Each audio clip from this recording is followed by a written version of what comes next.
क्या अच्छे कर्म करने से हमारा भाग्य, नसीब, डेस्टिनी चेंज हो सकती है? बहुत से लोगों ने मुझसे ये क्वेश्चन पूछा है और आज इस वीडियो के ज़रिए मैं आपको समझाऊंगा कि क्या फ़र्क है अच्छे और बुरे कर्मों में। जब हम बुरे कर्म करते हैं, मान लीजिए आज मैंने किसी को थप्पड़ मारा, तो अगले जन्म मुझे उसी से थप्पड़ खाने आना पड़ेगा। वैसे ही जब हम अच्छे कर्म करते हैं, मान लीजिए मैंने किसी को दान दिया, किसी की मदद की, मान लीजिए मैंने 10 लोगों को कंबल बांटा, तो अगले जन्म मुझे उन्हीं 10 लोगों से कंबल लेने आना पड़ेगा। This is how the law of Karma works. इसीलिए संत कबीर, गुरु नानक देव जी, बुद्धा, महावीरा जैसे जितने भी संत या मैसेंजर्स आए, सब ने अपने तरीके से यही समझाने की कोशिश की कि हमने पिछले जन्म में एक फसल बोई थी और इस जन्म में हम उस फसल को ही काट रहे हैं, और इस जन्म में हम जो फसल बोएंगे उसे हमें अगले जन्म में काटना पड़ेगा। मेरे गुरु मास्टर जी कहते हैं कि बुरे कर्म है लोहे की हथकड़ियाँ और अच्छे कर्म है सोने की हथकड़ियाँ। दोनों ही हमें बांध कर रखती हैं और दोनों ही हमें वापस लेकर आती हैं इस जन्म और मरण के खेल में।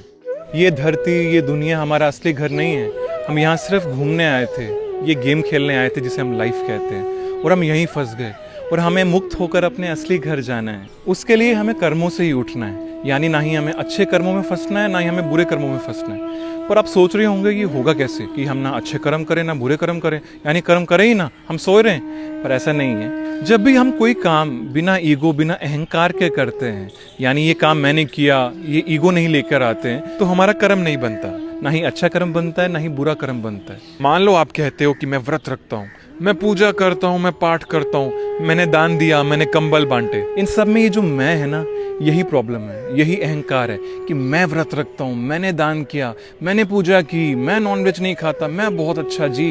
ये जो मैं है ना, यही हमारा ईगो है और यही हमारा बदकर्म बनाती है और हमारा जन्म अगला तैयार हो जाता है। तो चलिए इस अच्छे और बुरे दोनों ही कर्मों से ऊपर उठकर हम मुक्त हो जाएं और इसी जन्म में अपने असली घर, सचखंड, गोलोक, वैकुंठ, पारब्रह्म, जो भी नाम ले लो उसका, अपने असली घर पहुँचें।